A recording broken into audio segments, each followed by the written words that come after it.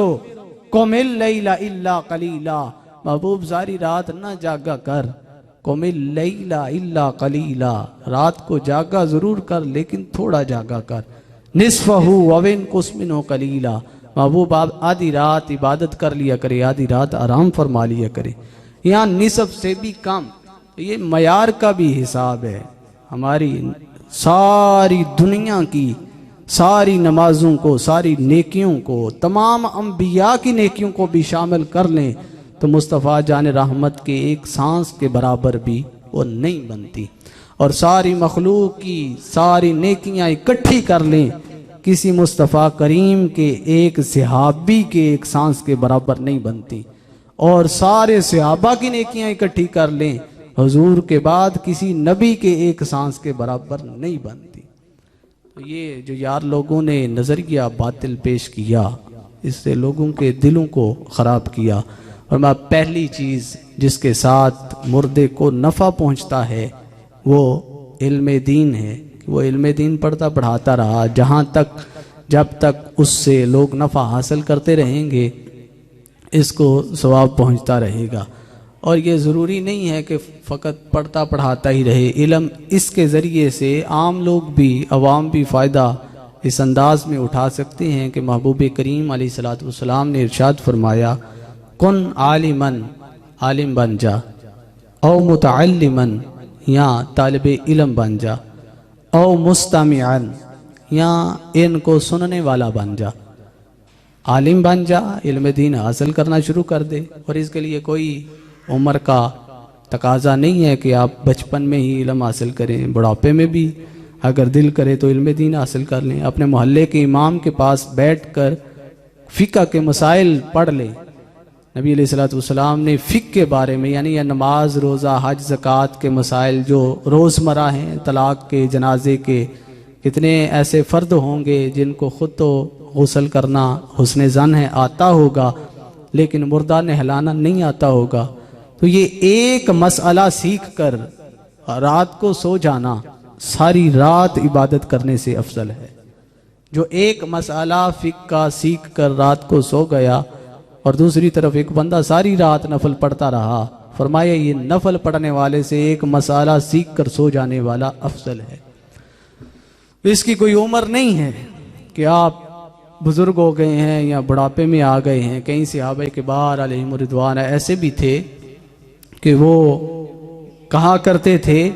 اگر ہمیں پتہ چلے کہ ہم نے کل فوت ہو جانا ہے، اگر ہمیں پتہ چل جائے کہ ہم نے کل یا شام کو انتقال کر جانا ہے، تو وہ فرمایا کرتے تھے تو ہماری سب سے پہلی ترجیح یہ ہوگی کہ ہم علم دین میں مشغول ہو جائیں، ہم فقہ کا علم حاصل کرنا شروع کر دیں۔ یہ جتنی دیر تک یہ چلتا رہے گا، فرمایا 5 بندے بننا، کن عالمن، عالم بن جانا، علم حاصل کرنا شروع کر دینا، کسی بھی عمر میں ہو۔ یہ ذہن کی بات ہے، یہ شوق کی بات ہے، یہ ذوق کی بات ہے۔ عالم بن جا، او متعلمن، یہاں فرمایا متعلم بن جا، یعنی شاگرد بن جا، کسی سے علم حاصل کرنا شروع کر دے۔ او مستمعن، یہاں فرمایا علماء کو یا طلباء دینیہ کو سننے والا بن جا۔ یہ ہمارے معاشرے کا بہت بڑا المیہ ہے کہ ہم علماء طلباء کو نہیں سنتے، ہم شعراء کو سنتے ہیں، ہم سریلے لوگوں کو سنتے ہیں، ہم ان کو سنتے ہیں کہ جو مشرق سے بات کو شروع کرے اور مغرب تک کھینچ کے دے مارے، اور ہم ان کو سنتے ہیں کہ جو فقط من گھڑت روایات سر لگا کر سناتے ہیں، جن کا علم کے ساتھ دور دور تک تعلق نہیں ہوتا۔ فرمایا عالم بن جا یا متعلم بن جا، شاگرد بن جا، یا ان دونوں میں سے کسی کو سننے والا بن جا۔ او مستامعن او ناصرن، فرمایا اگر تو عالم نہیں بن سکتا، اتنا وقت نہیں ہے تیرے پاس، متعلم بھی نہیں بن سکتا، 2 گھنٹے نہیں دے سکتا، اور 1 گھنٹہ جا کر مسجد میں ان کو سن بھی نہیں سکتا، پھر کیا؟ فرمایا ایسا کر او ناصر اللہم، ان کی مدد کرنے والا بن جا۔ طالب علم کو تلاش کر، اس کو کوئی پین لے کر دے دے، کوئی کاپی لے کر دے دے۔ طالب علم کو تلاش کر، اس کو کوئی کپڑا لے کر دے دے، کوئی جوتا لے کر دے دے۔ طالب علموں کو تلاش کر، جہاں وہ پڑھتے ہیں ان کے مدرسے کی خدمت کر دے، ان کو کھانا مہیا کر دے۔ فرمایا اس کا بھی اجر و ثواب ویسے ہی ملے گا جب تک ادارے میں، کسی جامعہ میں تو پیسہ خرچ کرے گا، جتنی دیر تک وہاں قال اللہ قال رسول اللہ کی صدائیں بلند ہوتی رہیں گی، رب ذوالجلال تیرے نامہ اعمال میں نیکیاں لکھتا رہے گا۔ مستامعن و ناصر اللہ، فرمایا یہ 4 چیزیں، 4 اشخاص، 4 شخصیات بننے کی تم کو اجازت ہے۔ فرمایا لا خمسۃ، 5واں نہ بننا، جو عالم بھی نہ ہو، متعلم بھی نہ ہو، مستامع بھی نہ ہو، ناصر بھی نہ ہو، نہ ہی وہ عالم ہو، نہ ہی شاگرد ہو، نہ ہی وہ ان کو سننے والا ہو، نہ ہی ان کی مدد کرنے والا ہو۔ 5واں کون سا ہے؟ وہ ہے تنقید کرنے والا، جو علماء پر تنقید کرتا ہو، جو صفہ کے وارثوں پر تنقید کرتا ہو، جو دار ارقم کے وارثوں پر تنقید کرتا ہو، جو مصطفیٰ کریم صلی اللہ علیہ وسلم نے فرمایا العلماء ورثۃ الانبیاء، علماء انبیاء کے وارث ہیں، اور ان کا ورثہ کوئی جائیدادیں نہیں ہیں، کوئی بینک بیلنس، گاڑی، کاریں، فیکٹری نہیں ہے، ان کا ورثہ وہ مصطفیٰ جان رحمت صلی اللہ علیہ وسلم کا دیا ہوا علم ہے۔ فرمایا 5واں نہ بننا۔ 5واں کون ہے؟ فواد چودھری کی طرح تنقید کرنے والا، جو کہتا ہے کہ مدارس جہالت کی فیکٹریاں ہیں۔ تو فرمایا اگر تو 5واں بن گیا پھر کیا ہوگا؟ فتح ہلک، فرمایا تو ہلاک ہو جائے گا۔ اور یہ مصطفیٰ کریم صلی اللہ علیہ وسلم کا زندہ و جاوید معجزہ ہے کہ مصطفیٰ کریم کی ایک ایک بات ہر زمانے میں اسی طرح سچی ثابت ہوتی ہے جس طرح آج سے 1400 سال پہلے ثابت ہوتی تھی۔ یہ ہلاک کیسے ہوا؟ الیکشن کمیشن میں جا کر انہوں نے کہا دعائے قنوت سناؤ تو دعائے قنوت نہیں سنا سکا. یہ فرمایا لا حمستن، پانچواں نہیں بننا، فتحلک، فرمایا اگر پانچواں بن گیا تو تو ہلاک ہو جائے گا. فرمایا پہلی چیز جس کے ساتھ مردے کو فائدہ ہوتا ہے وہ علم ہے. اس کے متعلقات جتنی چیزیں ابھی میں نے بیان کی ہیں یہ سارے ہیں. کسی حالت میں کسی کیفیت میں کوئی علم کی خدمت کرتا ہے، علم دین کی خدمت کرتا ہے، عالم کی خدمت کرتا ہے، طالب علم کی خدمت کرتا ہے، تو وہ ساری کی ساری اسی میں داخل ہو جاتی ہیں کہ اللہ تعالیٰ اس کے نامہ اعمال میں جب تک یہ سلسلہ چلتا رہے گا نیکیاں لکھتا رہے گا. دوسری چیز فرمایا وَوَلَدٌ صَالِحٌ يَدْعُو لَهُ، اور دوسری چیز یہ ہے کہ صالح اولاد بندہ پیچھے چھوڑ جائے. یہاں پر یہ نیکی کا کام کرے گی، قبر میں اور محشر میں، حشر تک، قیامت تک اللہ تعالیٰ اس صالح اولاد کی برکت سے اس کا عذاب بھی کم کرتا رہے گا اور اس کی نیکیوں میں مندرجات بھی کرتا رہے گا، اس کی نیکیوں میں اضافہ بھی فرماتا رہے گا. اور تیسری چیز فرمایا صدقۃ جاریہ، صدقہ جاریہ. کوئی بندہ کسی بھی قسم سے صدقہ جاریہ، مسجد میں قرآن شریف رکھ دیتا ہے، سڑک پر پانی کا انتظام کر دیتا ہے، ٹوائلٹ کا انتظام کر دیتا ہے، اسپتال بنا دیتا ہے، سڑکیں بنا دیتا ہے، یہ سارے صدقہ جاریہ ہیں. نوافلی ہوں، واجبی ہوں، جس طرح بھی انسانیت کی اہل اسلام کی خدمت ہو. تو فرمایا یہ جب تک اہل اسلام، مسلمان، جانور، یہاں تک کہ اگر کسی نے کھیتی کاشت کی اور اس میں سے پرندوں نے دانہ بھی کھا لیا، محبوب علیہ السلام نے فرمایا یہ بھی اس کے لیے صدقہ جاریہ ہے. اللہ تعالیٰ کی بارگاہ میں دعا ہے ہمیں علم دین سیکھنے کی، سمجھنے کی توفیق عطا فرمائیں. آج ہم اپنی اس بزم کا باقاعدہ آغاز تلاوت قرآن مجید برہان رشید سے کرتے ہیں. تمام احباب ذرا جاگ کر اپنے ہونے کا ثبوت دیتے ہوئے نعروں کی گونج میں قاری صاحب کا استقبال کریں گے. قاری فیض الحسن قادری صاحب کو میں التماس کرتا ہوں وہ تشریف لائیں اور کلام مجید برہان رشید کی تلاوت فرمائیں. ذرا پرجوش انداز میں نعرہ تکبیر، نعرہ رسالت، آپ بھی بول لیں خیر، نعرہ رسالت، نعرہ تحقیق، نعرہ حیدری، نعرہ غوثیہ، تاجدار ختم نبوت، تاجدار ختم نبوت، زینت القراء، فخر القراء جناب قاری فیض الحسن قادری صاحب تشریف لاتے ہیں اور کلام مجید برہان رشید کی تلاوت فرماتے ہیں.